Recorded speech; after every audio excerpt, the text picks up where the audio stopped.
C'est l'heure d'ouvrir notre fenêtre sur l'étranger. Et Damien, ce matin, vous partez à Londres, Oui, London. yes, thank you, Axel. Londres, nous attend notre correspondante Maëlys Septembre. Bonjour Maëlys. Alors, ce qui fait l'actualité chez vous au Royaume-Uni, c'est une histoire assez incroyable, une mésaventure, celle de postiers injustement accusés de vol.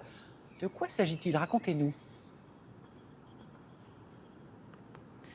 Eh bien, c'est l'un des plus gros scandales judiciaires de l'histoire du Royaume-Uni. Imaginez, Damien, vous êtes gérant d'un bureau de poste britannique, une entreprise publique, et puis du jour au lendemain, vous êtes accusé de fraude, de détournement de fonds, de vol, alors que vous n'avez rien fait. Le problème, c'est que le logiciel de comptabilité de l'entreprise confirme qu'il manque bien de l'argent dans les caisses. Vous êtes donc condamné à de la prison, à rembourser des sommes astronomiques, plusieurs dizaines de milliers d'euros.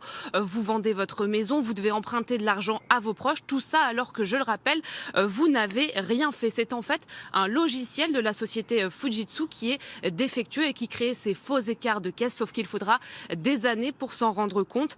Ça fait froid dans le dos, mais c'est bien ce qui est arrivé à 700 agents de la Poste britannique. Une procédure d'enquête publique s'est ouverte à Londres et elle devrait durer jusqu'à la fin de l'année. L'occasion pour les victimes de cette injustice de faire entendre leur voix, de témoigner. Vous allez entendre certains d'entre eux dans ce reportage réalisé avec Léna Soudre. Leur visage incarne aujourd'hui l'un des plus gros scandales judiciaires au Royaume-Uni. Plus de 700 agents de la Poste britannique accusés à tort de vol et de fausse comptabilité. En cause, un logiciel installé dans les bureaux de poste en 1999, créant de faux écarts de trésorerie astronomiques.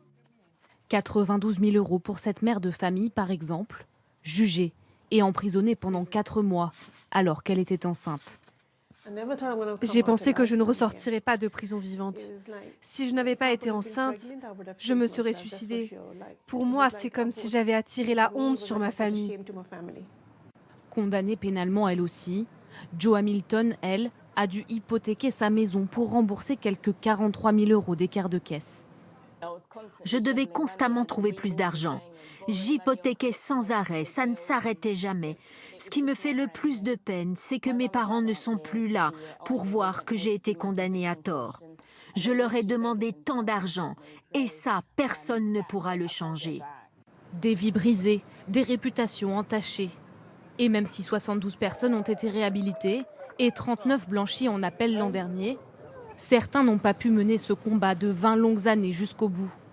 Le mari de cette femme est décédé avant d'avoir pu voir son nom blanchi. Je trouve ça extrêmement dur qu'il soit mort avant d'avoir été réhabilité. Il devrait être ici aujourd'hui. Je ne dis pas que la Poste l'a tué, mais je suis sûre que cette histoire a largement contribué à sa mort. Pour l'heure, aucun dirigeant n'a été tenu responsable, ni au sein de la Poste, ni dans la société créatrice du logiciel défaillant. Les agents condamnés à tort attendent désormais beaucoup de l'enquête publique lancée cette année pour obtenir enfin la vérité. Maëlys, justement, à quoi va servir cette enquête publique dont vous parlez à la fin de ce reportage ?